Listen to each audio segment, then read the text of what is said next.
Literally true. Welcome again to the Three Grandmas podcast. We've got our very special guest that we've had on. This is the third time. Fifth? I'm bringing more emotional baggage Whoa. to the table. Champion. No, Yeah, this is returning man. champion. I mean, I tell you what, I feel like, was this always in the making? Like you were always going to talk about this film? Because I remember when we did your Evangelion, like You've been setting us up. I feel like maybe Yeah. the first or second time we talked, or maybe it was Yuratsukidoji.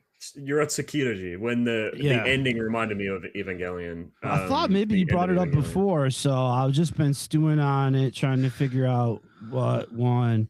And I pulled out my old copy or OG copy, End of Evangelion DVD, and I watched it one night, and I said, "That's the one. That's the one."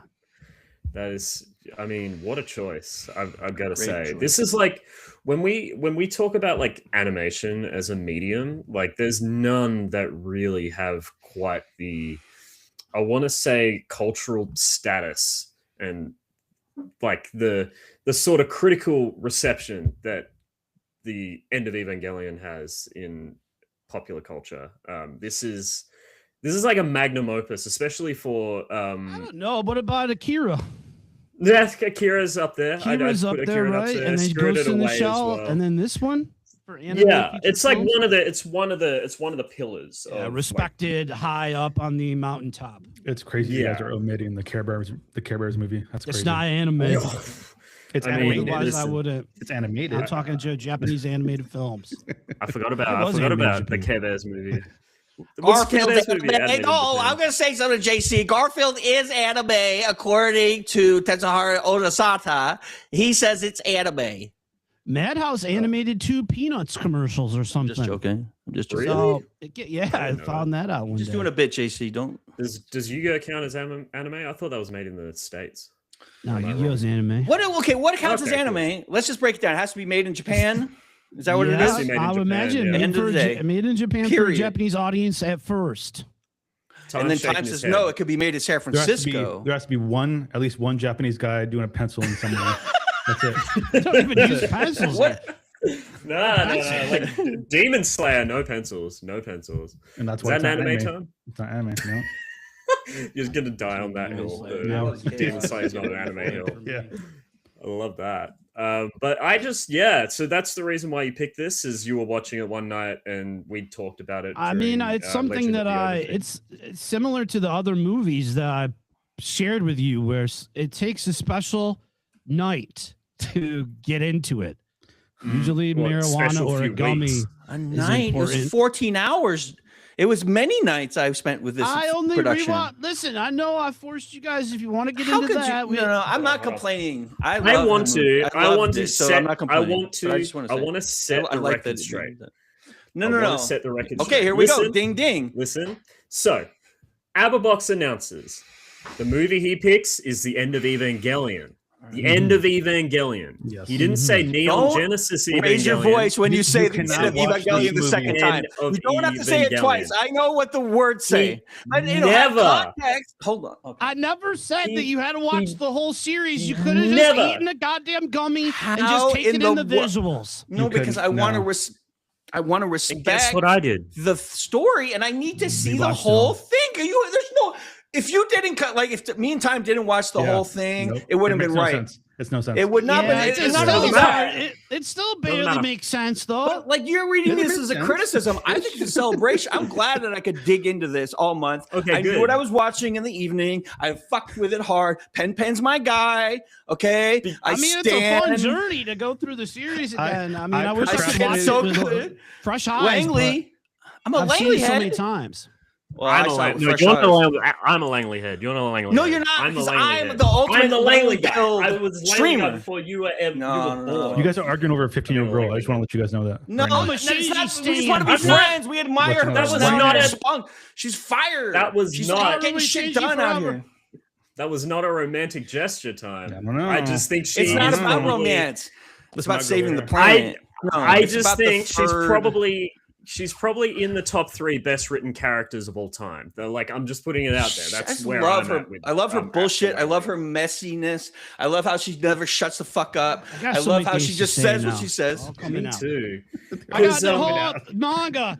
No, Come the on. manga was written after. Oh the my show, God. You don't okay? know Langley like I do. We have a It was connection. written Written after the show, and I can't find the final 2 volumes because I was going to talk about how they end it in the manga. I don't remember. I think it's Is it a different? compromise between the 2 endings. Oh, Is the right, manga, right. maybe, but I can't find that volume. I got the I wanna series. ask- I only watched Death and Rebirth. That's all I watched. But I watched the Netflix dub. I came here with the Netflix dub because that's fresh to me. So I've seen the anime twice what I in watched. Japanese and in Netflix English. I haven't seen it in the original English dub. Final Whoa! soundtrack. That's so cool. And then it's Final blending into his soundtrack. I got a screenshot. Look Hold at on. Let that. me maximize this. It's $100. Why isn't this maxing? Why isn't this maxing? Hold Is on. that Hold on. a It's volume? screened out. It's We'll do it one screened more out. time. Hold on. One more time. One more time for me. Thank you. Just Google it. And Jesus actually, Christ. got it. No, I want him in the shot. wasn't I want the exclusive? background. I want the beautiful because it's blending.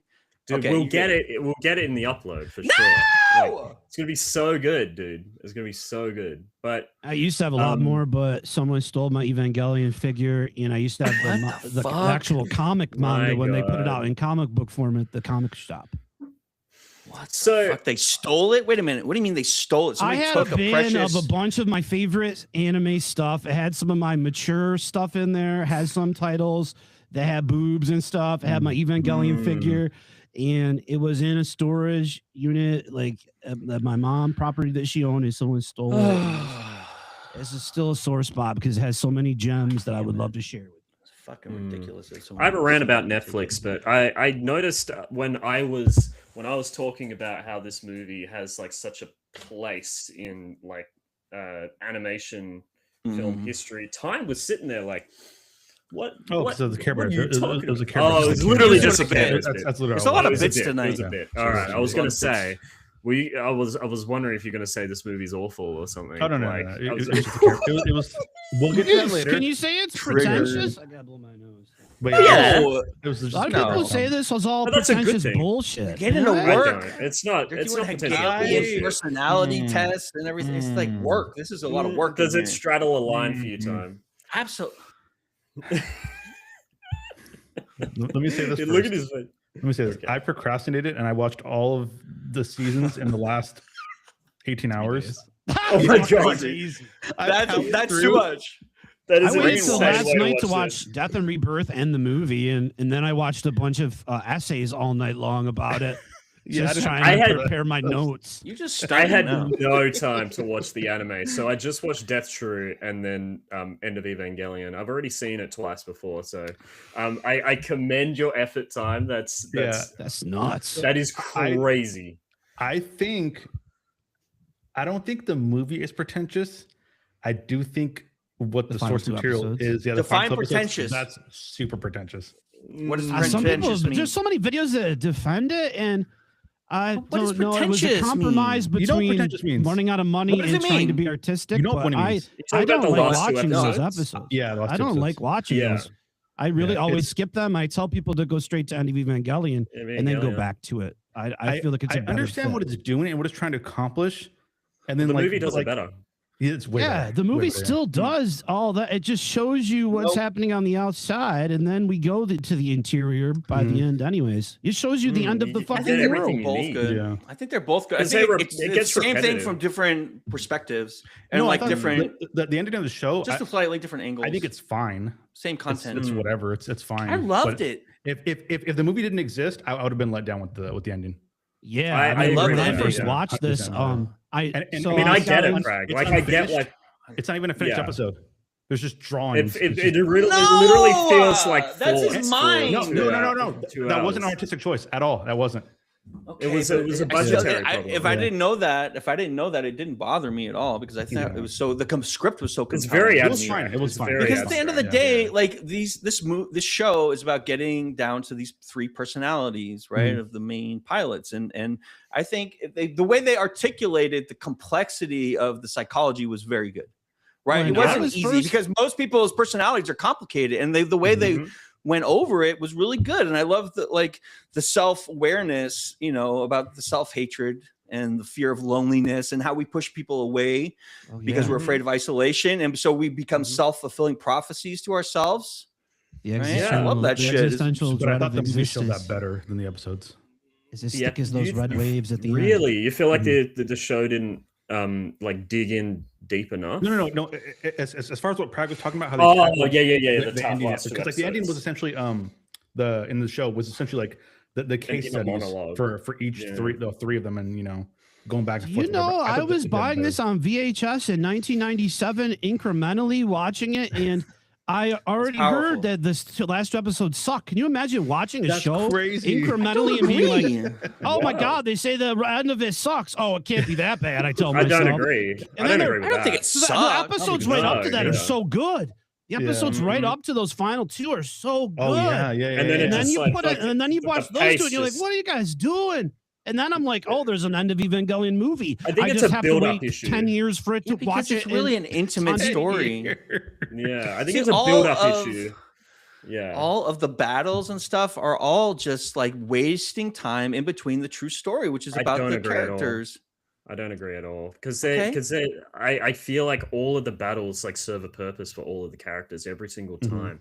Especially that's not the most important part is what I'm saying. That's not the most important part. Keeps you interested, and then the psychological stuff is just piling up behind it, and then by the end it's all about both of them sort of combining. I enjoyed all the mech stuff. You want to talk about how the characters all interact with one another and how this awkward situation where what are they, 12 years old, they move in with this older woman, 14, and then how old is she? How old is the like the 30s? Masato's like this is how adults kiss. Yeah, listen, this is how adults kiss, dog. I want to say this like series and this movie is definitely a product of its time. I mean, like Japan at that time, like the age of consent was still 12, and it hadn't been raised until very recently, like within the last 5 years. Yeah, it's 16 now, but it was 12 at the time. That's kind of crazy. Yeah, and that's kind of where you get this sort of like cultural ambivalence to.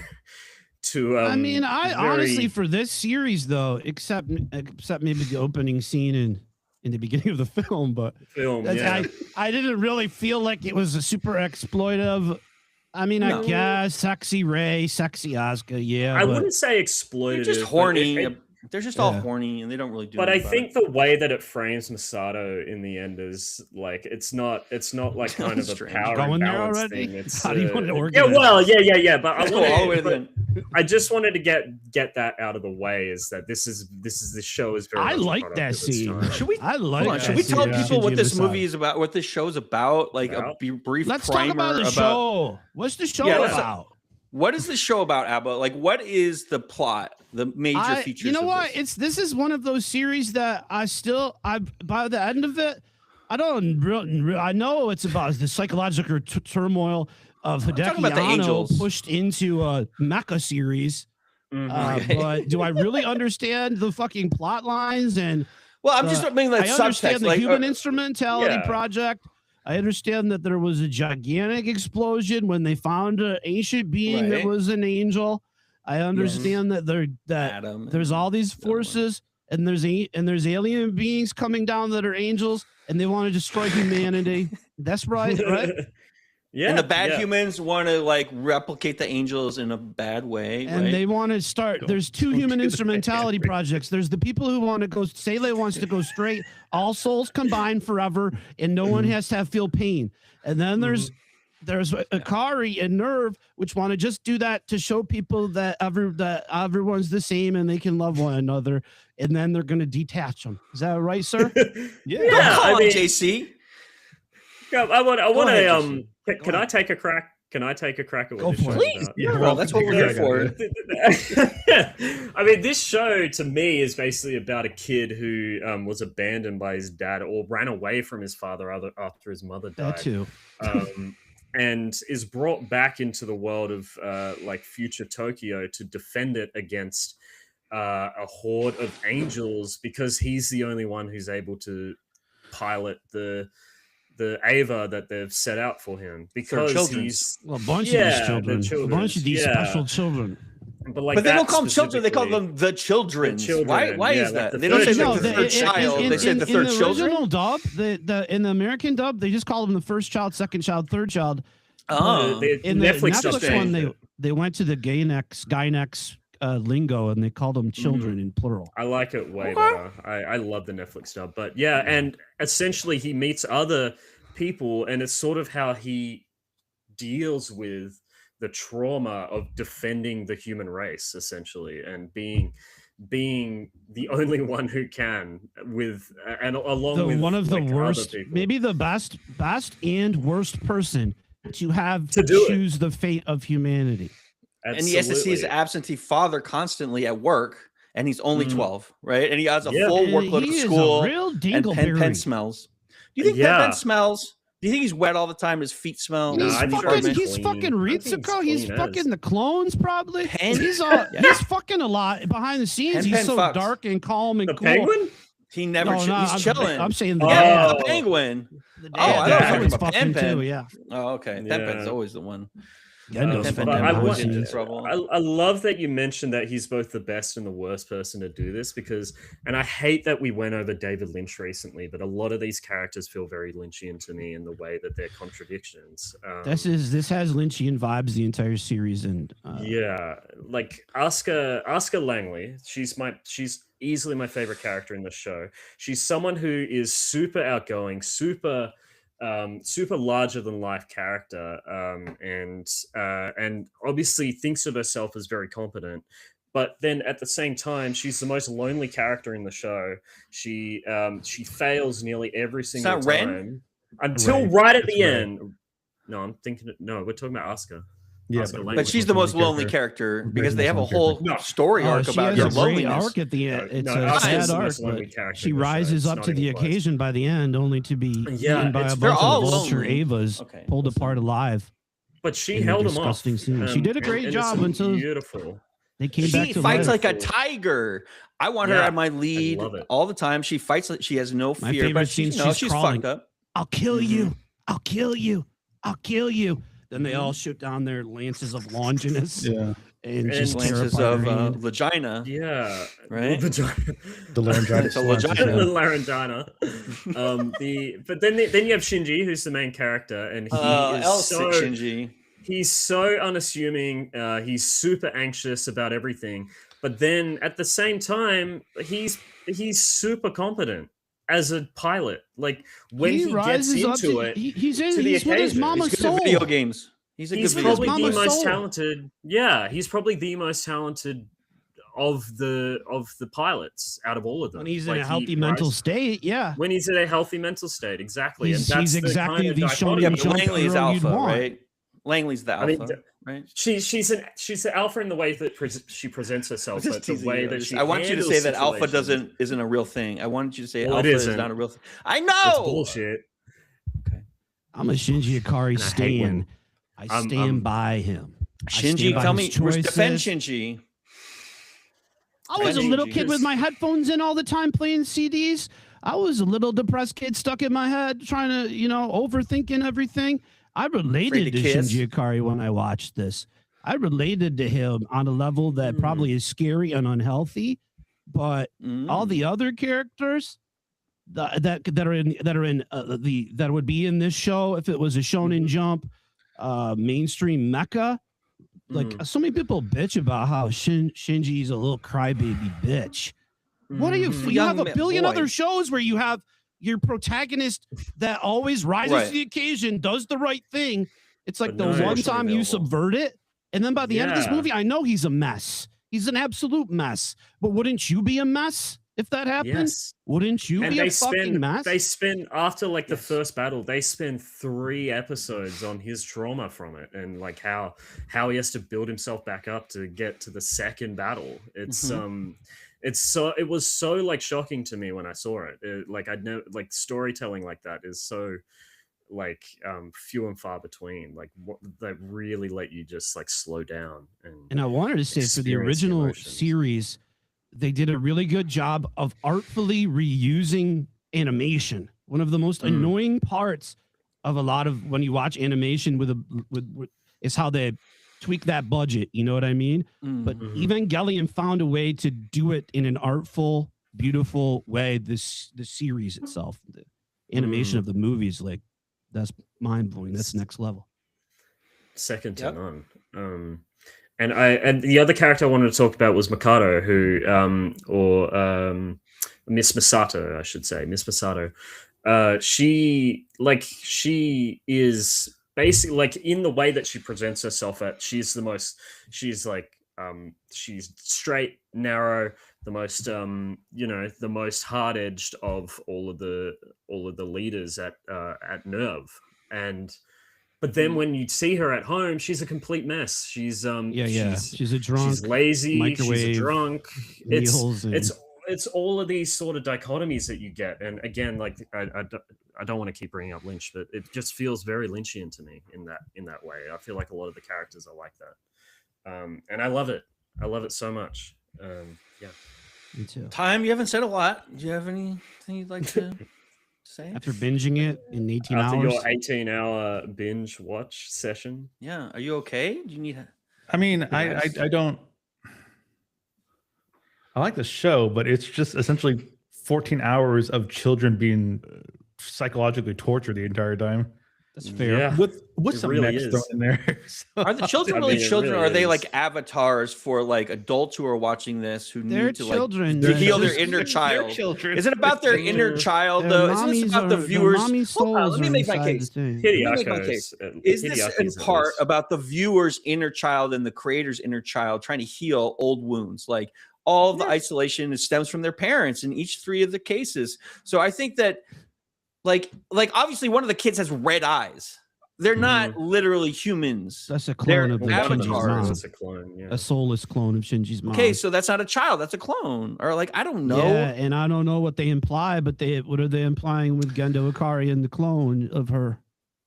I don't know. There's a lot of weird sex stuff in this too, right?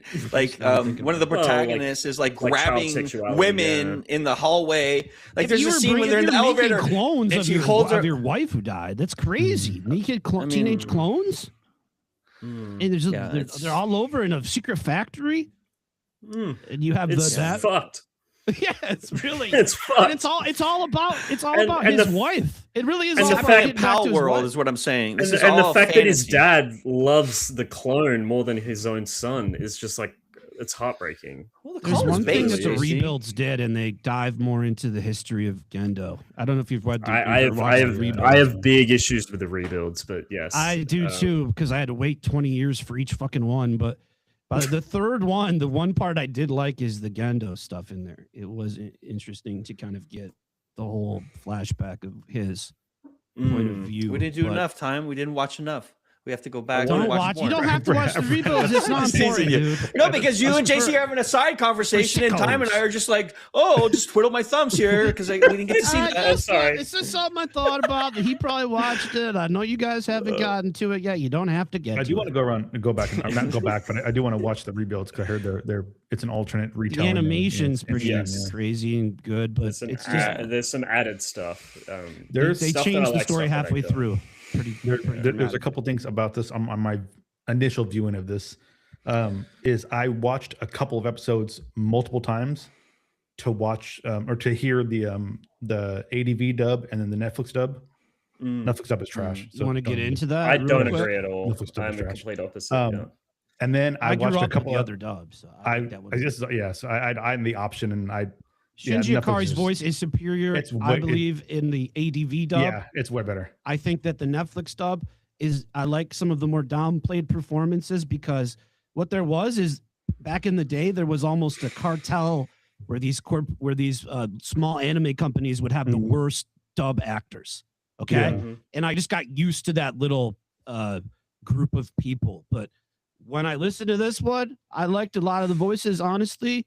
But Shinji, still Spike Spencer's Shinji. It's whinier. He screams better. I like it more. Like, is the translation different? Is the translation different? Well, there's a line. There's a few lines they switched up in this dub right here. I prefer the Netflix script for sure. When he comes in his hand, he says, "I'm fucked. I'm so fucked up." But the real translation is, "I'm the lowest of the low." And I remember that Guy Next was upset with that when they did their initial dub. I guess I don't know. That's the thing. I feel like it's more accurate, but also I feel like the voice acting is so much more subtle in the Netflix dub compared to the ADV. I did appreciate that. I'm not gonna lie. I watched the Netflix dub for both. I feel like they put a lot of effort in. I enjoyed the Netflix dub, but I haven't heard the other. Oscar was mad annoying in the ADV dub. I thought really overly. I loved her voice in that. I don't know. I liked her more in this one, in the Netflix dub, but because I've seen the rebuilds, and the rebuilds are the ADV voice actors, right? They're not the Netflix voice actors. I don't know. Spike, I know that it's the Shinji is, but they recast a few of them. I'm pretty sure it's mostly the same. I think. Okay. I know. Yeah, and I found Asuka a lot more annoying in the rebuilds than I did in the Netflix dub, and she's my favorite character. She was always her she voice is annoying. Annoying. I think for me and my initial go around, but watching the rebuild and then End of Evangelion with that different voice actress, I found her more subtle, better performance. I didn't hate her as much, but not in the. I never found her annoying in the Japanese dub. That's the thing. It's like I just don't like that. I just don't think I like what the ADV voice actor did for her. But the only time I watched the Japanese dub is I was waiting for it. I think I waited until 2003 to get this DVD to finally watch the Evangelion, but I did download from Napster on a T1 line at college a copy of End of Evangelion with no subtitles. I would just sit crazy time. And just watch the craziest scenes without any context of what was happening. Just completely guessing. Those a lot. No, it's not a thing anymore. It's just like I know, but I used to have to use a T1 too. I'm from back in the day. That's what we called it back in the day. I don't know what T number. Listen, I used Napster. Listen, I'm a Napster head from way back. No, I'm saying it's just like T1. I called someone on a rotary phone. You're like, wait, what? That's what it sounds like. Holy shit. So, whoa, you brought it right back. Right back. Yeah. I remember time before answering machines. Because it's interesting, Abbabox, that you brought up that obviously you said that you were a depressed kid and you really latched onto Shinji Ikari. Is that right? Yeah, I thought I said this character I relate to a lot. That's what I felt like. Yeah, because that for me is Asuka Langley. Like I'm always so afraid. You're not Asuka alone. Not listen, girl. You are not Asuka. No, take your headphones off with your jorts. I don't care. Roll your cuffs up all the way to your fucking pelvis. I don't care. I don't care if I don't present myself as Asuka, but her emotions and her fucking like the way that she deals with life and deals with the world.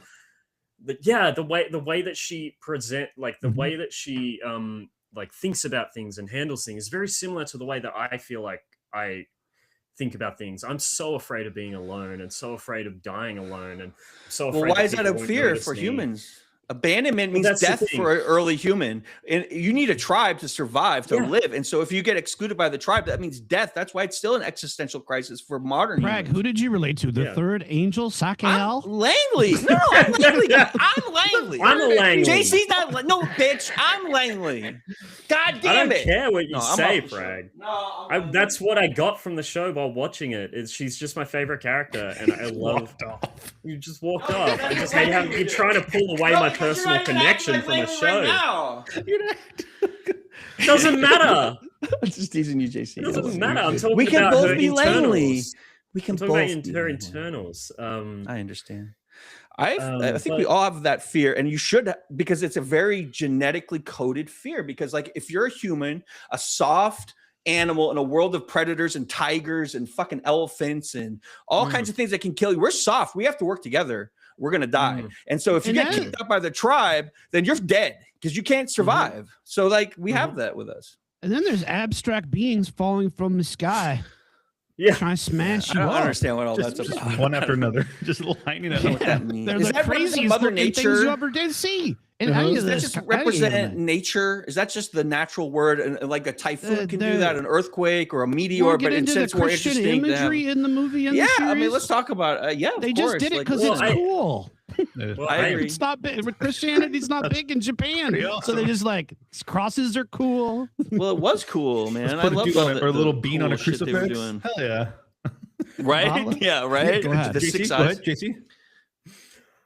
I wanted to finish my thought because Prague didn't let me. I was not even close to done. But welcome to the world, Jason. But I bring it up because it kind of shows me that this movie it explores so many different layers of depression from every single character, from Shinji from I feel like all of these characters are just different flavors of depression that Hideaki Anno has experienced. And when I think of movies that like deal with depression and the ones that, because I've struggled with clinical depression in my life, I feel like the ones that have so accurately portrayed it for me, at least, are Manchester by the Sea with Casey Affleck, Wes Anderson's The Royal Tenenbaums with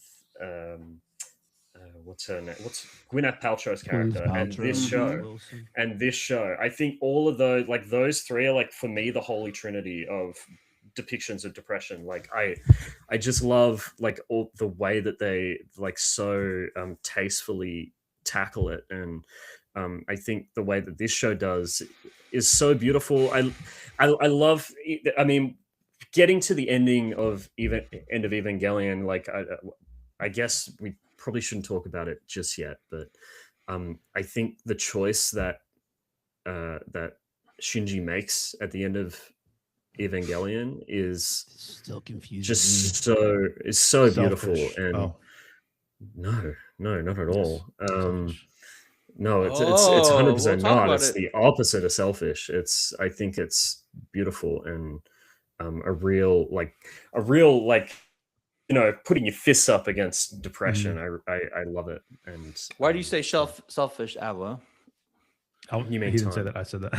You said. I'm sorry. I was looking over here. I thought Abba was saying it. Okay. Well, why do you think, Time? First of all, we have a very pointed question, I believe, to Prague in the chat. J. Qual wants to know: does Pen have a deeper meaning? Because I know you're a Pen head. Does the fan service have a deeper meaning, J. Qual? Represents Zen Buddhism. Pen represents Zen Buddhism and just going with the flow. Yeah, tons of nice booty shots and titty shots and not full nudity throughout the series. I think he answered it, Prague. Pen is never 3 feet away from Langley's jean shorts. Okay, that's all you need to know about Pen. Jesus. Okay, he's chilling. He's a little freak. He's just lying on the floor, very close, and like he gets it. He doesn't have to say anything, and he doesn't have to do anything. He just he is, and that's the way you should be. Not in the past, not in the future, present, and that's what Pen represents: presence. Is Pen's soul melding with all other living souls at the end of the movie? Pen's Jesus. Yes, 100%, Abba. He's one of us. Even all the animals, right? Every living creature is melding together into one giant Pen is the Buddha. He's Jesus Christ. As animals? Everything.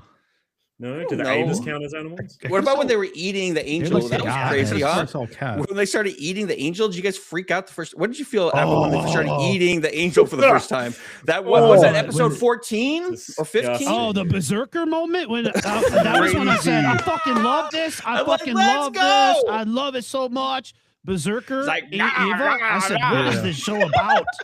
What?" That's when Ava 1 like loses it, right? And it breaks free and it just starts eating.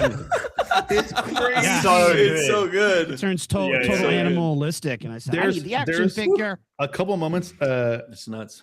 I think it's the first episode where it like the Shinji's Ava it fails on him and then it like reanimates itself, whatever, and then comes back to life. Comes back Mama live. bear.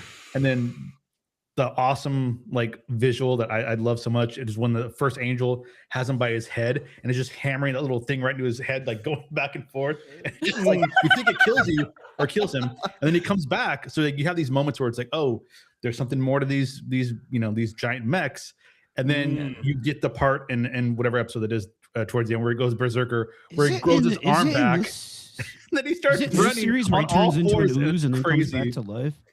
Was it? I'm trying to remember. Was it revealed that the DNA of the Evas come from like Shinji's mom and Asuka's mom?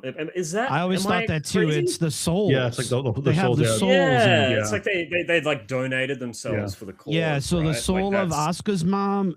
So I guess that I forget, Shinji's mom was completely absorbed into the Eva, whereas Asuka's mom, it just took her soul and then she just became mental patient shell of a body. So sad. That explains her more, right? Because she has no soul. Yes. So she's just crazy.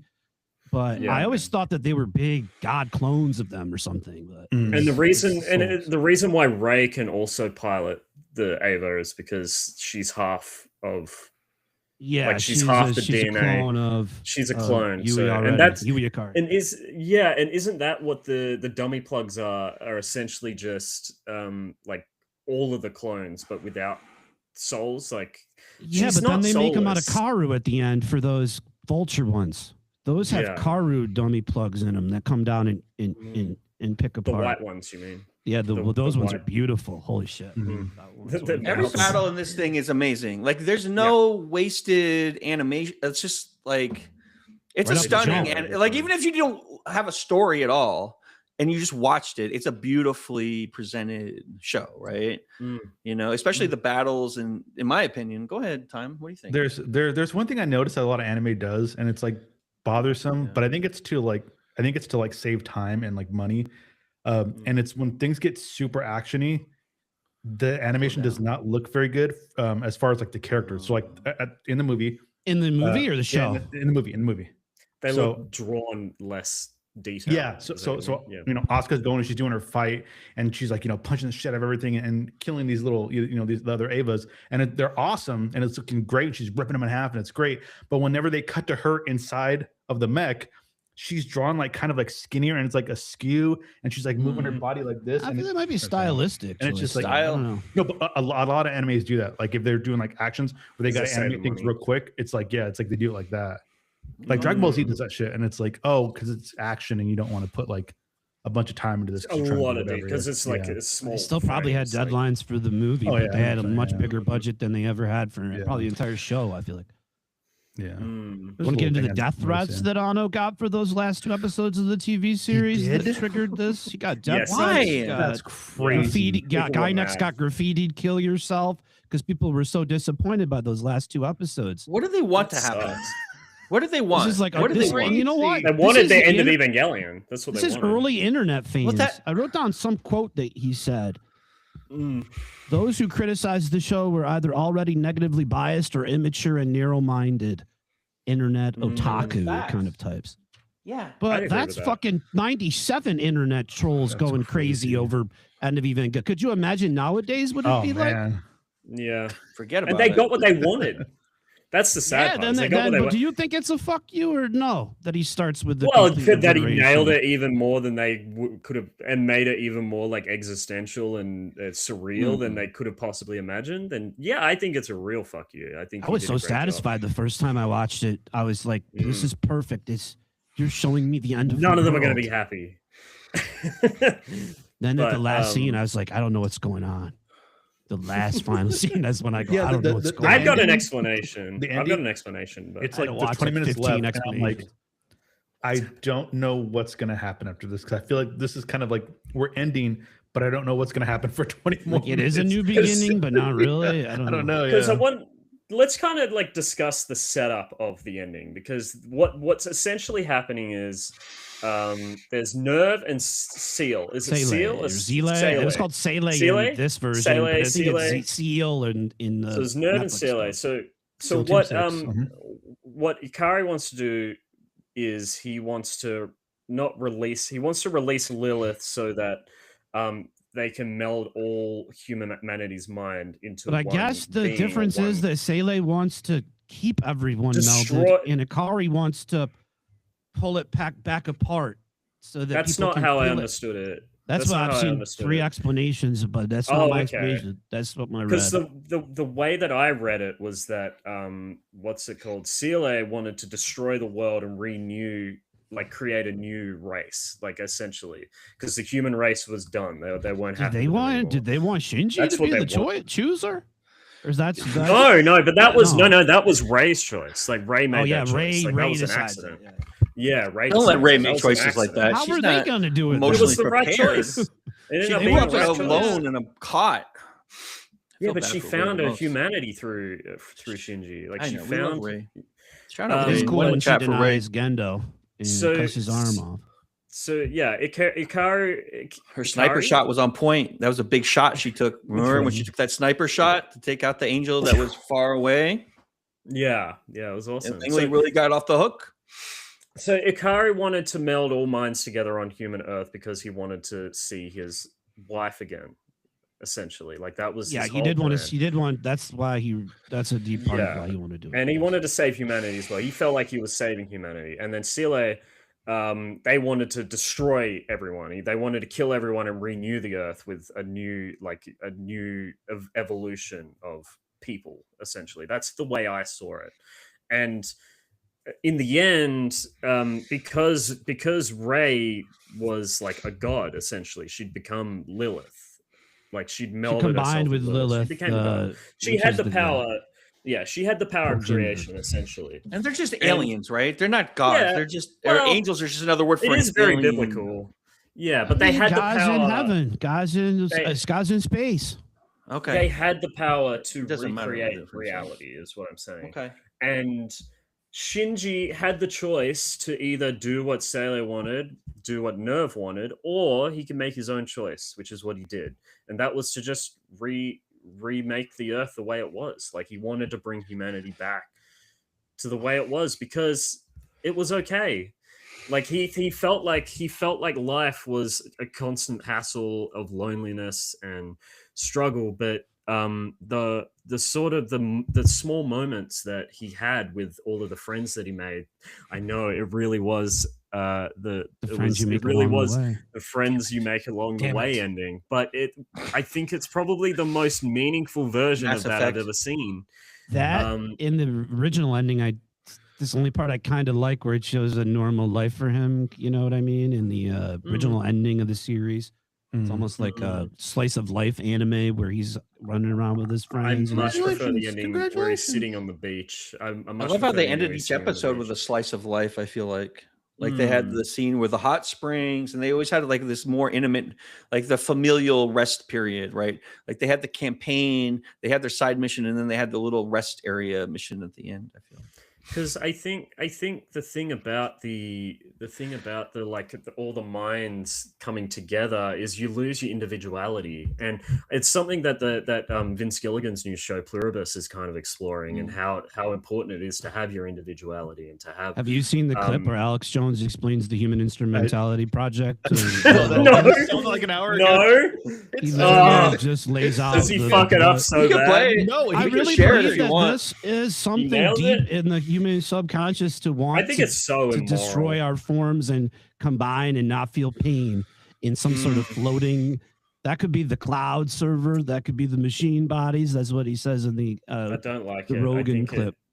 I think it misses the point of being human. I think like what you're individual and having your individuality and experiencing life in your own way, I think is so important for just the human condition in general. And I think that kind of like utopia is just it sounds peaceful, but it doesn't sound meaningful. It doesn't sound fulfilling. And I think that's kind of what this ending's doing, as well as it's impossible to imagine. And this does its best to try to explain it, but it really is an impossible thing to imagine. Having no pain, no individuality. I also love when they cut to live action stuff. Like they show like a live action Tokyo. They do a reflection of the audience at one point. Yeah, people in the theater, like they get. And it's almost like for a second you're like, are they going with this is what the world Sele was creating was our world? That's what they were going for. Like that's what they were going to recreate the Earth into. Was our 3D liked the live action. I thought that was I thought that was a really interesting choice. It's like a mirror back to the audience. I feel like it's like showing the mirror, live action, right? Back. Like in the ocean or whatever. Yeah, that was like the Japan. That's like the production splash, right? Where they had the ocean scene with the little sign, right? It was like that. First episode? I think that's just like the production company. Yeah. And the movie had like this opening title sequence, right? And then I don't know if they call it, and they use it, and they use opacity really well. I knew that like Percurious Prague in that sequence. I'm covered in nut from the opacity and the hue shifts in this. There was a section.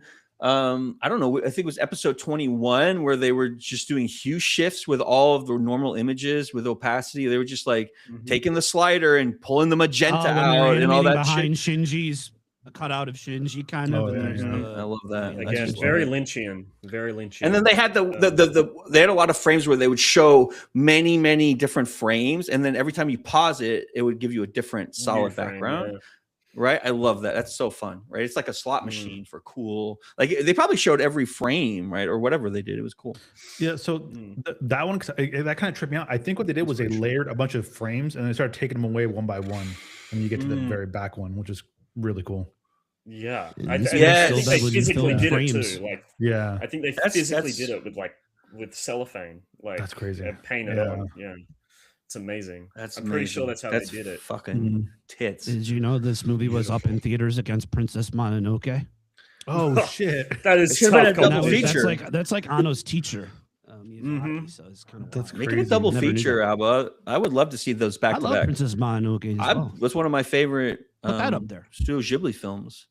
And I love that Anno's still working. Like he recently made the Shin Godzilla, which I've heard is a banger. And I'm looking forward to that. I'm watching. I like his Cutie Honey movie. It's like he tries to do a live action Tokokatsu kind of thing. And what he does in that to try to do the action is he takes pictures. He kind of animates them in frames. I think it kind of works for the budget. Sometimes the Japanese movies that try to do the anime just don't have the budget to really make it look good. He does his best in that one. Yeah, and I don't know if I have a lot more to say. I want to make my Netflix rant, but I want to hear like I feel like I haven't got a real sense of where time's sitting on this series and the movie, specifically the movie. But I want to know where you like the vibe that I'm getting from you. I don't know when to say this part. I'm just saying it now. Go ahead. Say it with your chest. If I was Shinji, right, in that part where Misato is giving me that speech and then she kisses me, if she gave me that speech, I would run through the Twin Towers. I know, right? That's how adults kiss. Just point me in a direction, and I'm just gonna. That's how adults kiss. That's how that stuck with me. I was like, Shinji, I'm gonna murder whatever. Do whatever. She's like, and when you come back, there'll be more, right? That shows you how fucked up she is, though. She went full tilt. By any means necessary. She's trying to save the planet, dog. She's got to kiss her way out of here. This is why I feel like it would have been a disservice. She was going to die as well. Why did not? It would have been a disservice. I know she got shot, but it would have been a disservice to the show and to her if I didn't watch all the episodes preceding to this movie. Oh, yeah, it would have been. I would have been like, what the fuck? Yeah, her death. I understand that. Like choked me up. It was you just watch that context. I guess you'd be like, good pussy does to you though. Time like I cried. So Masato is your character. Masato is your 100%. Yeah. Wow. She's pretty. Really so cool. Is she the one that she's the hacker one? Is that right? The blonde? No, it's her. The blonde hacker. It's her, bro. Masato. Ritsuko's the blonde hacker. No, Ryoji, the guy. Do you like her boyfriend relationship? Do you like that whole relationship? He's growing watermelons at the end. I like the relationship, but I didn't like the constant them banging and the other kids hearing it. I didn't like that part. He also had a weird relationship with Asuka, which I thought was Lang trying to get it too. Hold on. She had a crush on him. I don't know if it ever was reciprocated. And he was grabbing people in the base all the time too. He was doing some extra stuff to strangers sometimes. The whole Asuka thing, that was one way. That was her towards him. He didn't. I never sensed. But he wasn't like, get off me. He wasn't like, get off me. But he didn't. He was like, oh yeah, listen. There were a couple of scenes in the show where she was like getting on him, and he was like, no, go away. I remember that now. Yeah. Please get off me. Yeah. So episode 31 is a flashback, and they're on the boat, and she falls on top of him, and she's laying there, and he just like stays there, and he's like, "Oh, but the way they talked was like they had history. Yeah, it was like. But how old is everyone? I don't understand how old everyone is. Like 14, and then how old is he? He's 30. He's okay. Well, that's age. Yeah. She'd never be alone with him. But again, it is a cultural thing because like Japan didn't have the. It's also fantasy. She's constantly have the boundaries that other Western. It's also happening in Pal World, and it's also a fantasy. And people who get to relive fantasies through these mediums often don't probably pursue the thing in the real life because it releases that pressure, maybe theoretically. That's what sociologists say. Hold on. I'm saying they watch it on film, and it helps them deal with it and process it instead of really doing it. Well, then we can't watch any anime because it's always in these films. Like they're always going to have animes something that like deal that. with these issues. Then yes, a lot, 100%. Like I'm not trying to make an excuse. Like the rebuilds, I think the rebuilds have a real problem because Japan is past that point now, and he's still he doubled down, which is what I have. That's my big issue. They have a child crisis. They don't have enough people to keep their GDP up. That's why they're constantly in a recession. They don't fuck enough, JC, and they have less children population than any place on the planet, and they don't take any immigration. So that's why they're constantly in a recession. Their GDP is constantly shrinking because they don't have kids. Because they always feel very. I don't know. This is not the way to fix it for sure. There was. I'm watching the show, right? I'm watching it, and I'm noticing the reoccurring theme of the sexualization of these the pilots. The ones piloting the mech, and I'm like, this is interesting. Okay, it keeps happening. They keep showing certain shots, and they frame it certain ways, and I'm like, I don't. This is a little weird. So I Googled it, which was not something I wanted to fucking Google, but I did. And incognito window. And then people were on Reddit threads and whatever were saying that this is how kids their age act, like that they're going through puberty and all stuff like that, which I think is a very weak argument because I don't think I think if we take all that stuff out of the show, I don't think it changes the show. I don't think it changes the characters. It's just I could say that. Added. But it's just weird. But anyways, it's more authentic. Something else too. I was wondering was Ray being groomed by the villain, the dad? That's what I was discussing. I don't know. There's no evidence to support that. He's very protective, and she is a clone of his wife. And there's a lot of them. I don't know. I wouldn't say there isn't any evidence. In the movie, he touches her. Like to get into her, he touches her, right? And then he moves it down, and I'm like, uh-oh. Yeah. But are they making it for an audience of 14-year-olds? Who's the audience for this, though? When they make this, that's the problem then, right? Because if you're talking about like the way kids act when they're in puberty, they are sexual, and especially when the shocking things that happen to Langley and the people around them, why they're so sexualized is through trauma. And it's part of trauma that often people act out through, like they don't have real authentic relationships. And so they try to move because they think that's the way to get attention. Right. And so they deal with it, and they're trying to keep it light and not direct. But like, I think it's part of but also we're talking about who's going to make a bunch of 14-year-olds mech pilots. It's like the whole thing is all fantasy. It's all Star Wars. It's who's the target audience? It's Anakin Skywalker was sexualized. It's kids because there's kids in there. Yeah, but there's also a crazy amount of torture and trauma in it. And kids are not going to understand that. And then it's like, if a kid would stick with this, like a 10-year-old boy in Japan, I guess maybe. I feel like the base of the show is more the weebs and otakus, and then it kind of went mainstream because I think that's why it's so good. It was just quality with the mech fights, because all the angels and whatever that's the first half of the season. I'm sorry, of the show, and then after that, you still see mechs and fights. This was a huge hit, so it hit everybody liked it. I guess 10-year-old boy and 30-year-old mom watched it. I don't know. It was a great quality. I think you ask who this show's for, and to me, who this show's for is Hideaki Anno. It's for him, and I think the way that I see it, why was it resonate where it was a huge hit, a huge the audience is no business of the creator. Show.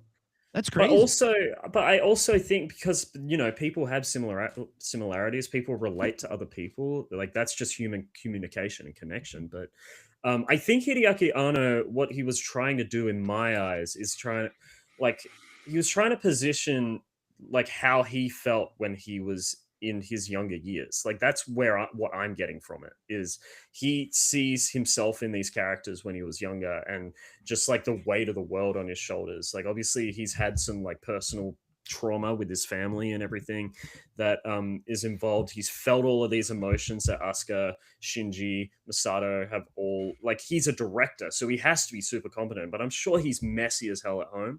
You know what I mean? And I'm like, that's what I feel like it's like all his bad thoughts, his bad habits are projected into the characters to make them feel real. Yeah, real. Yeah, that's where I feel like this movie and this a lot of self-soothing. Is a painting of his mind, and it's something I don't like about the rebuilds. Is I feel like he kind of capitulated, and I know you guys don't want to talk about the rebuilds because you haven't seen it, but. I feel like he didn't allow. I felt like he allowed the reception to the show to dictate his choices in the rebuilds, and I don't like that. I mean, we can just get into it. The rebuilds at the end give you a nice ending. They give you the happy ending by the end. This one's a happy ending. I don't think it is. It's not. I feel like he's. I think you guys are misinterpreting the ending of this one. Crazy. All right, let's get into it. He decides to rebuild humanity. He doesn't want the souls to be mingling. The way it was. Yeah, because they dropped down into the most fucking dystopian looking new world with that. Yeah, but that's just the rebuilding of the new world. That's the rebuilding. It's scary. Not the new world's not here yet. But how do you know the new world's not here yet? What do you mean? Because it's not. We see the world is still like you do see all the crosses coming down, and people are kind of the implication. Like the way that the lines are delivered and the implication is that they're rebuilding a world as it was before the first impact. Like that's right. Which is what those movies are, the rebuild movies. Not really. I don't know. It doesn't make. I feel like it could be just a could be. But I think that choice is a positive one for Shinji. It's him realizing that he can walk into the world. He can be happy. But he can find happiness in the world. But that's But that's his reaction. No, but that's because this happened before. That be his reaction. I still don't understand it. Like he's just angry at her. No. He's been through a lot. He's been through a lot, and that's happened to him before. But all that was him realizing that she's real, that she's here. He's brought her back. He did it. Like that's what it was. It was a test. And then he breaks down crying. I looked at it darker. He's done it. I thought it was darker. Really? When I first watched it. No, it's a positive. It's one of the most beautiful positive endings. She says pathetic to him. Remember at the end, that's what it got. Pathetic. It is, but that's her. That's her personality. Like she's back. Out of her. Yeah, that's her individuality. But that's her individuality. It sounds like we're back to where we were at. Yeah, but that was a good thing. That was a good thing. Like that, the show was saying it's a good thing. Yeah, but they're not anymore. Like they've learned their lesson. They've learned who they are. That's the whole point of the whole final sequence. Shouldn't humanity learn from the melding of the souls? Like that whole montage. But they didn't because he changed. He decided not to. He decided people's individuality really go fully through the human instrumentality. Okay, that's right. That's the way I interpret it, though. Are they happier in the rebuild? Well, I don't see I see the rebuild as Anno retelling the story with like a few different quirks. I don't see it as so from what I've read. The rebuild is essentially the sequel to the show where it's a time loop. It's like a loop. Yeah. It's like a time loop where it seems like some maybe things right, but I feel like that's the rebuild. Yeah, I feel like it's missing off the jump. Things, but I felt like it was a rebuild of a show that he made. Just eye patch at the beginning of the rebuild. I believe so. Oh shit! Okay. I think Yeah, so. she Or starts off on there's the a time jump. There's so much crazy stuff that happens in that. It's almost like the same show, like entirely, I except never one new saw character. it as the same timeline sort of thing. I saw them as completely separate projects, and the I thought rebuild maybe was it just was a loop. Maybe a It's loop. a time loop, yeah. When is Pen Pen getting his own show? Yeah, no, I just want but a Pen Pen show. He never really got a special, did he? He never got anything. No, never got a whole episode. It should have been one. He got pushed to the curb. Origin. Man, Where's his origin story? So many dollars. That would be a great movie left on the table with Pen Pen. Is there anything else you guys want to get out? Do you feel like we've discussed everything, or do you feel like Christian imagery, the death threats? I do agree with sexualizing of children. Like what else? Yeah, I wrote that down. I actually wrote that down. It's a problem. It's a problem. Well, I mean, it's a fucking thing, man. It's not like everyone notices. Like how old are these kids? Like I kept looking up. Like okay, so and weird. Like, I guess when I watched this, I was 16, and I just didn't really sink in. I mean, I'm damn near. Now, it's perfect for a person who's the same age because I watched it then. I don't know. You just gotta, and it's not that they're really acting on it because it's just like a lot of horny vibes, right? And they, I don't know. Anything super sexual that happens is between, like the two adult, the boyfriend girlfriend, except for Masato in that last. Except she was trying to inspire him to save the world. I know it was necessary. Everything she can, and this is the hotel she was room gonna scene, die, right? but maybe she shouldn't have said when you come back we'll do more stuff. Maybe she should have said that part. But again, Lipstick, it's still tip cigarettes.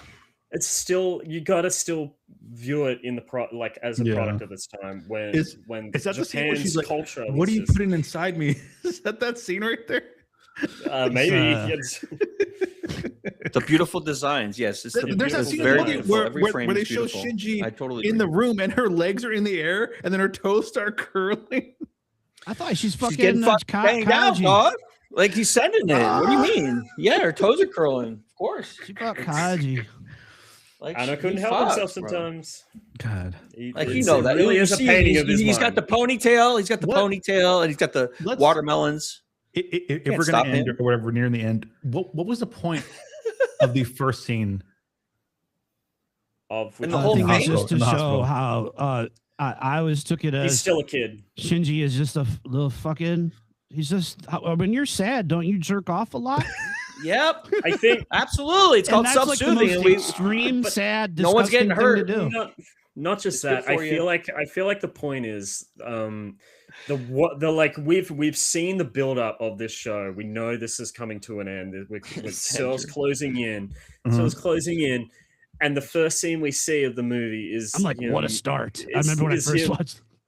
Is him having an awakening in the hospital room over like a sleeping girl. It's the line at the end that's important. It's the only thing you got. I'm the lowest of the low. I'm fucked up. I'm nothing, you know. Listen, sometimes that's all you got.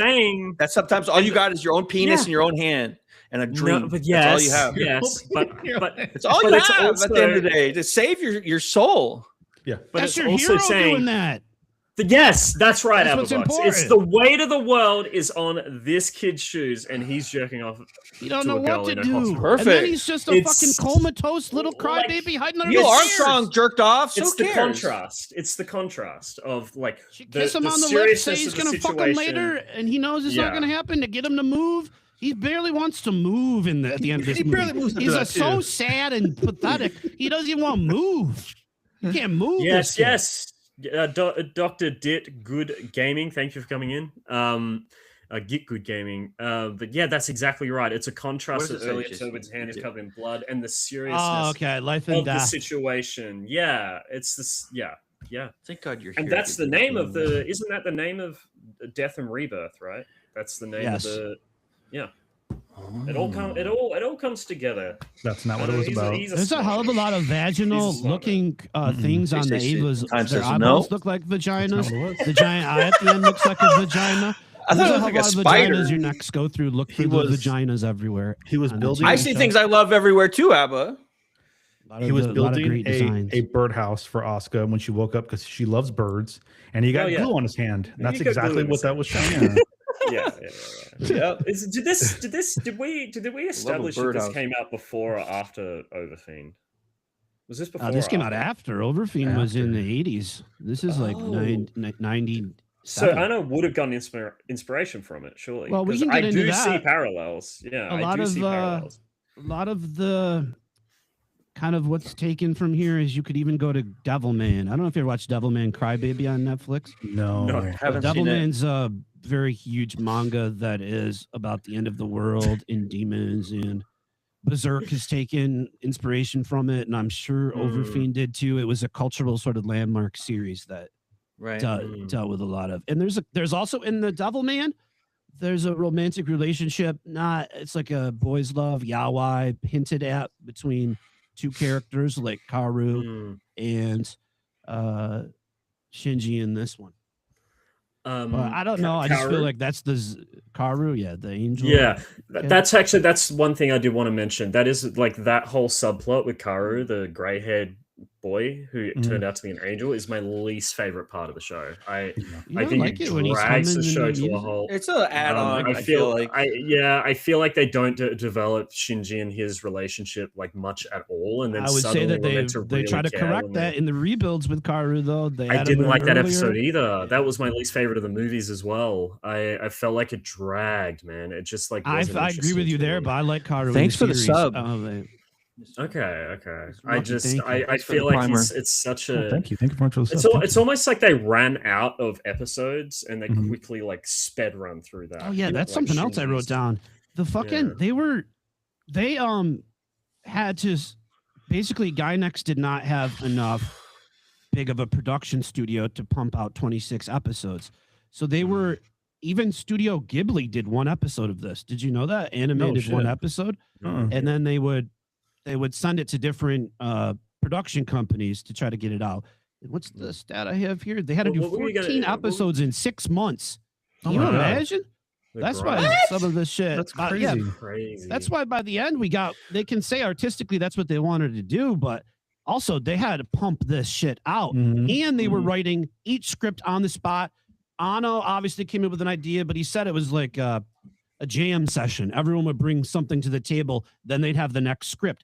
They didn't have everything planned out, I don't think. The fact that this is what he came up with, like, on the spot is just unbelievable. This is why it's kind of a genius work of art amongst...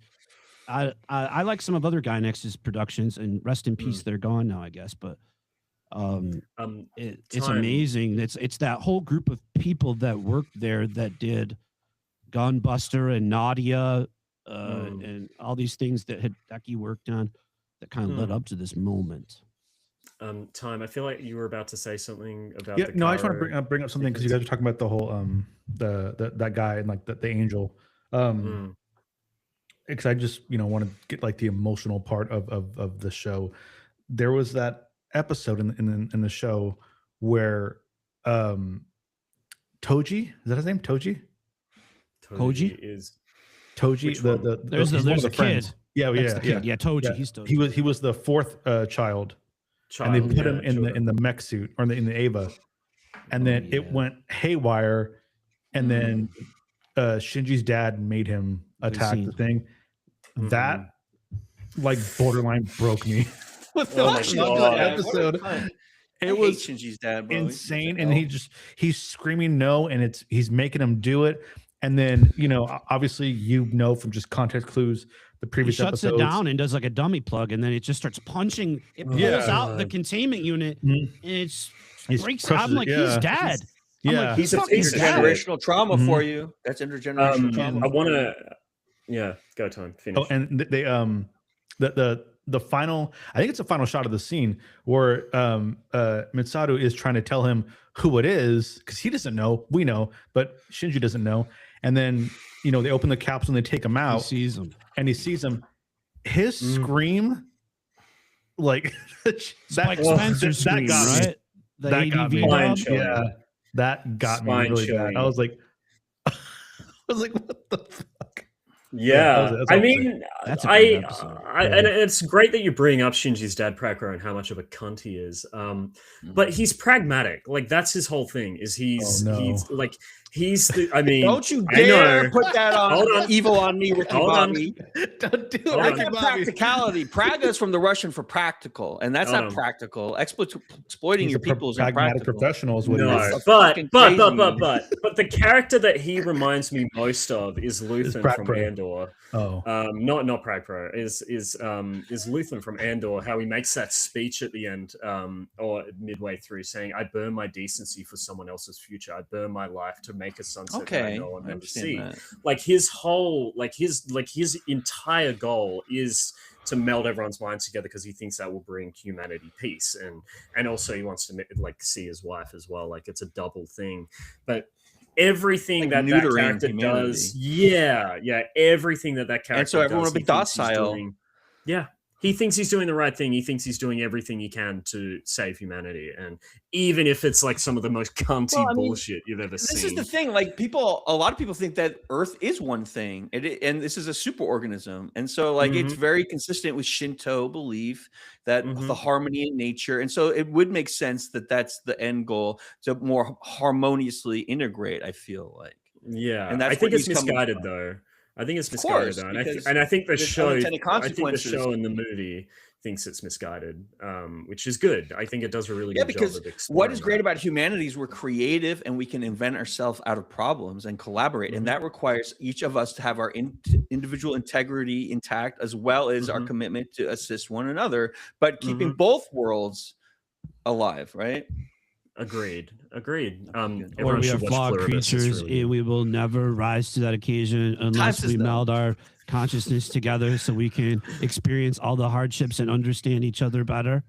And then it's like, how are you going to build the pyramids, right? You have to have a lot of people working together in order to build something like that, right? It takes a lot of they did that, bro. Combination.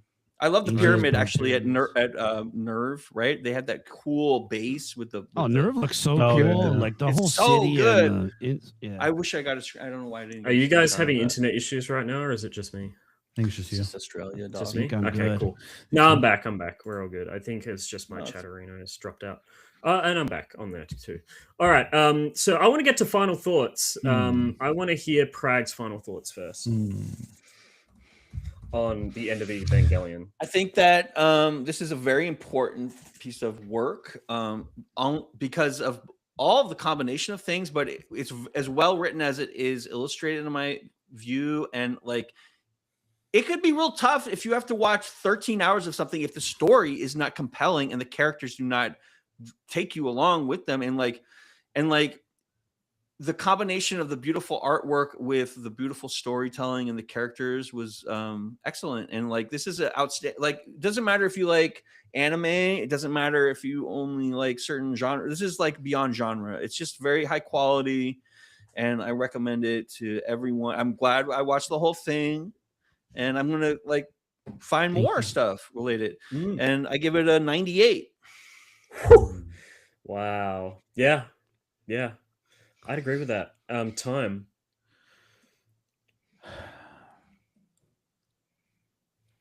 Dear Lord, we are gathered here today to acknowledge the physical torture and the damaging of my psyche by Abbabox once again. Thank you, Abba. Thank you. Well, you did like Kung Fu Hustle, and ever since then, it's been a vendetta against you. That's true. The shit out of me. That's when I went. True. That's what he did. I remember that. Thank you. I remember that. Right. And except for that movie, but you loved Overfiend. Yeah.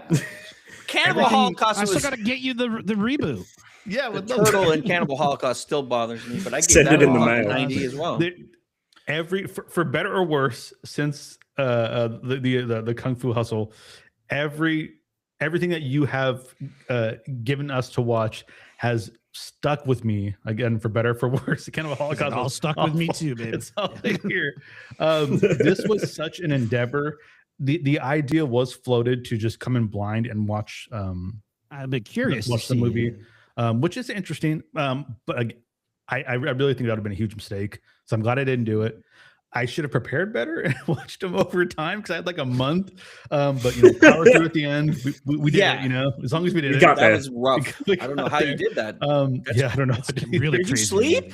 Did you sleep? What did you do? Like take Dexys? 8 hours at a time? I had monsters. Just shoveling coffee and watching it's fine. I got trauma. I took like 3 weeks, and I felt that was pretty appropriate schedule. But there was long blocks where you still had to watch 4-hour blocks. But I loved it. There were times where I started watching the Netflix dub and I got pissed off, so I had to restart it and go back to the other dub. Fair enough. So how did you get the other dub? I had to spend $130 on this set that comes with the old dub. I do have some on VHS. Yeah, the Sail of 7 Seas. Yeah. T1 cable, bro. Yeah, my old T1 cable. I bought it out. Yeah, I think a lot of times, you know, there's that cliche, not the friends you made along the way, but you know, the journey is, you know, it's all about the destination and how you get there. Friends. And I think this journey to get to this point was fantastic. I think the ending, the new ending, I thought was great.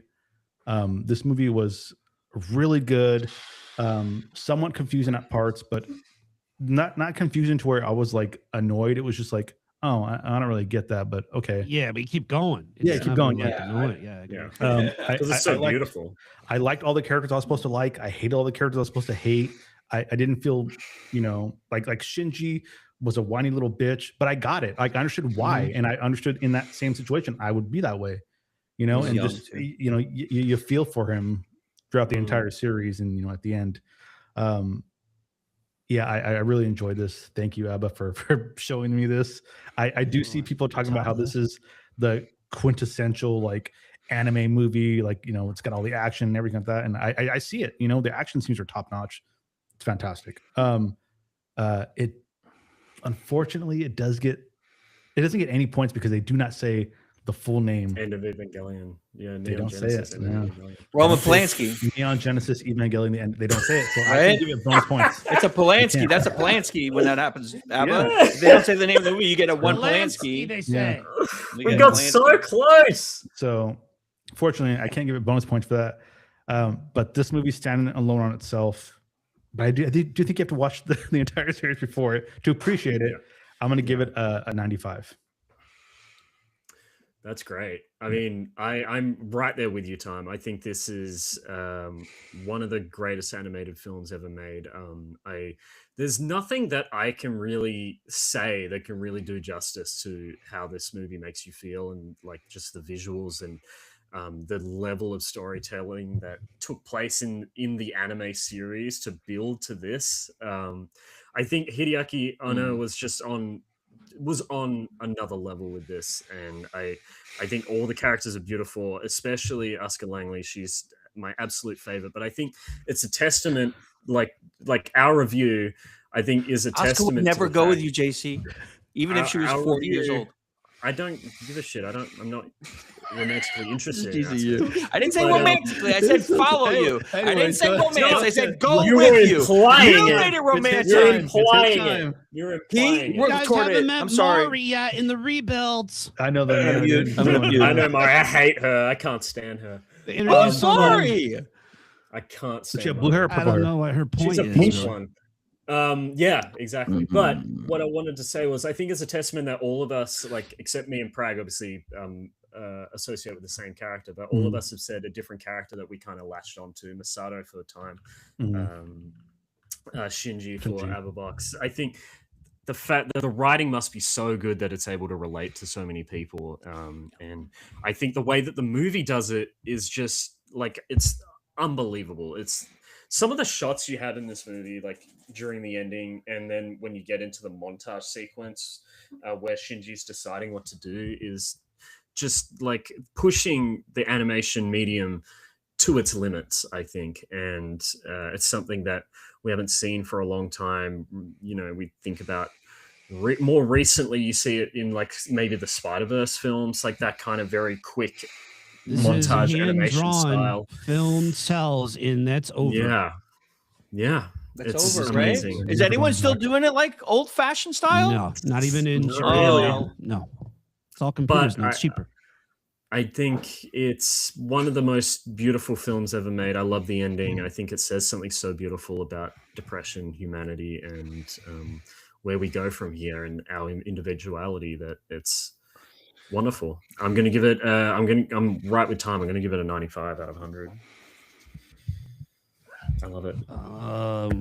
I've been reading the works of this manga author. His name's Shuzo Ishimi. And he does the same thing that Hideki Anno's doing, where they're putting some deep part of them into the story, into the characters, some haunting aspects of their past that informs the work in a way that it just excels it to me. And that's exactly what this series does. Its core of it, it's still a fantastic mech show with giant robot characters that you've never seen before that look like bestial and humanoid, and it broke so many of the molds that it makes sense why it was such a huge breakout hit. I mean, this thing is like must be one of the biggest animes of all time in Japan, if not in America, worldwide. It's the anime that you tell people to watch if you want them to get into anime. I think it's give it a chance. It gives people a real chance at liking anime. Yeah, if they're open to it, you know. Like Tom said, there's a lot of time when I watched this and I was 16 years old on VHS, and it has like some crazy ass, like I barely understood what human instrumentality was. Didn't really understand what the angels were. Wasn't sure what Sele wanted to do, but I was on the edge of my seat every time. And then the characters, relatable, and I'm there for them, and I'm there for their journey. And like I said, man, I had to wait 3 years to finally watch this thing. And when I did, I cried because I waited so long for this kind of ending that was the end of the world, the end of Evangelion. And that's why it's like one of my favorite movies of all time. It just contains the DNA of so much of what I love in movies and television. 90. What would you give it out, bro? Sorry. Would you give it a 90? Same as 98? I did. Yeah, I did. I copied Brad. Same as Brad. Who was the manga author you just said? Shuzo Ishimi, Flowers of Evil, and Blood on the Tracks. Yeah, Blood on the Tracks is wild. Yeah, has he not been? Oh my god! Has he said anything about the anime and whether he's a fan of it? Do you know? Of what? Hideki Anno? The author of the anime, of the manga. Has he said anything about the anime and whether he's a fan? Oh, the guy who did this is just the guy who did the manga. Yeah. This guy he did his own interpretation of the story that was on the television show. It wasn't right. The television show came first, and then this came second. There's that makes sense. More backgrounds with like the Yui Akari and and Gendo and the one guy I forget Futsky, I think his name is. Do they have games for this? You get some more background to them when they're developing all this crazy shit. Their relationships. It's just kind of cool. There's no gaming. I don't remember how it ended. Universe. Are there games that have these characters? There's even manga that just deal with it as a slice of life, where Shinji's got 3 girls in his life and he's trying to fucking. That would never happen for Shinji. Come on, he can't even kiss right. He has to hold his nose because he's tickling Langley with his nose. Right, she had to hold his nose to kiss, and he almost died. I think Langley was trying to kill him because she was going to suffocate him. She's like, "You're tickling me." She grabs his nose, and so she's choking him out. I believe Asuka and Shinji. Yeah, but they belong together, kind of though. I think they're good for each other. They kind of balance each other out. And that's how I interpret that final scene, because it's just like they're not gonna if they kiss. This is gonna be a lot of makeup sex and hate fucking and manipulation and fucking. But I mean, sometimes you got to do what you got to do. Sometimes it works. Sometimes it works. I can't wait till I bring Digimon the movie on here and I rate it higher than this movie. I'm There's so a lot excited. of cool Digimon characters, man. There's a lot of humanoid ones. But yeah, thank you so much for coming on, Abbabox. This has been Thank you an for having absolute me. pleasure. I went over all my notes. I took 3 pages of notes, guys. Did you miss anything? Is there anything in No, there? I went it all over. Send? It's episode 11 Perfect. is the Studio Ghibli animated episode. 11. In case you need okay, to, I'm gonna look at that later. This is the RIP definitive Gamer. Evangelion review, actually, gonna- too. So, like, Yeah, anything you for want to sure. make sure it's in there. This is for posterity. Oh, the This is gonna go song, the into the soundtrack. museum. You can't forget Meow, love. meow, meow. Like the God, first time I it heard made me that tear song, up. why are you playing? I was like, first time I was like, what is this part? And then it became my They favorite started song playing ever. did they play Beethoven or Bach throughout this? They play a lot of classical in the show and in the movie. anime. Yeah, one of the very first song that Shinji plays is actually the outro that Baki picked for Three Grandmas. Was it? Yapping about movies. Yeah. Oh, wow. The first song that Shinji plays in the anime is the cello. is the outro song for That's Three crazy. Grandmas. So yapping about movies. This is the most important anime review of all time, and this is going to be reviewed agree. by reviewers I for agree. a century or more. Yeah, I think we and they're did a gonna good talk job. about Like, we this covered in everything. the same breath they talk about End of Evangelion. Like, Just try to be comprehensive. I think we Yeah. do very comprehensive reviews of everything we deal with, and I appreciate that. And that's the Three Grandmas difference. Pro promise. Pro promise. Pan and Pan needs his own movie, and I want to play a Pan open world game. We're about Pan only. Pan. I'm saying it fast. Pan fan It's fiction Square. doujinshi. Crag. It's so fun. Can you claim Pen as your character so I can just have Asuka to myself? Is that all right? Can Asuka be mine? You get Pen. Yeah, that's Can fine. Can we I'll take that. Yes, I'll do that. Yes. But I'm gonna admire Pen like Langley does. He's observing her, and he likes her fire and her energy, and he feels safe because, like, he knows if there's an emergency, she's gonna snap into action, and like the other ones are gonna be philosophical a little bit. But she needs a lot of help, like they all do. So I have a question. Her mother was her mother's problem when she's talking to the doll in the hospital because she can't relate to her own daughter. That's heartbreaking, and she's trying to interact. I never realized she didn't have a soul, and that's why she was like that. Yeah, so It conforms in. Like, and then she just desperately wants to have her mother. I have a question. Time. Go. What the fuck are we watching next week? Well, real quick, I want to go back to Blood on the Tracks. I've read the first 13 volumes. Impeccable. I need to. You got to read Flowers of Evil too. I have that's on my list, yeah. But I haven't finished. Really good. I stopped reading Blood on the Tracks because it wasn't done yet, and now it's done. So I got to go back and read it. Yeah, I'm only Bob on Dylan album? 6 or 7 right now of that. Oh my god, it is. His crazy. artwork is The best Bob Dylan album? manga. No, Oh my god. no. They don't like Bob So, Dylan. What's crazy is this is a crazy set of circumstances. But if you take Abbabox and then you take the end of Evangelion and you rearrange the letters, it spells War of the Worlds, which is what we're watching next week.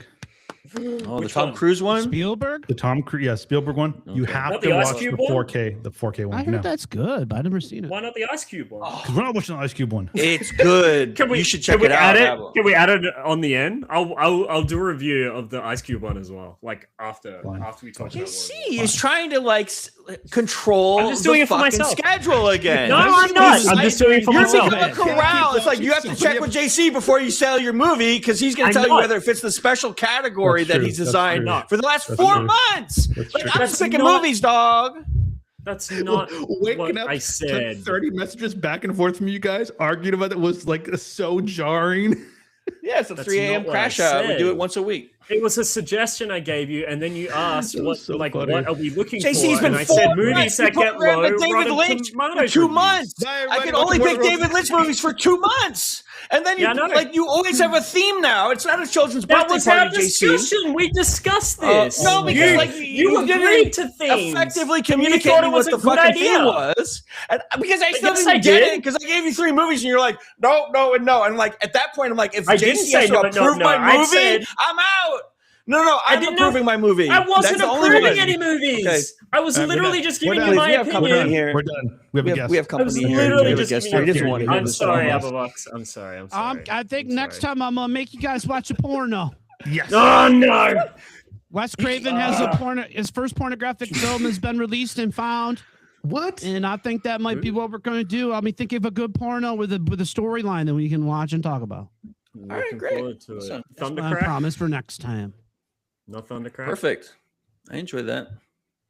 I'm excited to watch War of the Worlds. I haven't seen it in such a long time. It's one of my favorite science fiction movies. It scarred me, and can't wait to do it again. There's some horrifying scenes. Yeah. What do the aliens look like in that? They look like the angels in Evangelion. No spoilers. No spoilers. Just watch it. It's so good. Just watch it. It's a banger. It's one shot. Isn't it one continuous shot through the whole thing during most of it? Right, where they just follow them. The beginning, I think, isn't the beginning when it all goes down. Yeah, there's a long section where it's just following Cruise and it's all.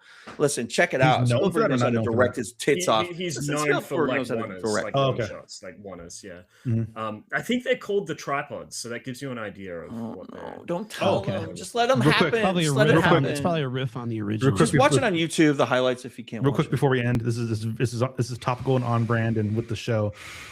Recently, I went to Universal Studios and I was doing the tram tour, and I saw the War of the Worlds set, like the little area they have where the plane crashes and shit. But also, when they're taking you through areas that they shoot films in, we go through this Western part, and I'm like, that Western frontage right there looks very familiar. And then the person on the tram says, "This is where Tarantino shot Once Upon a Time in Hollywood." And I was like, "That's the place."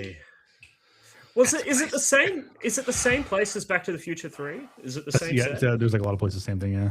Yeah, there was an Evangelion ride at Universal Studios Japan. There was in Japan.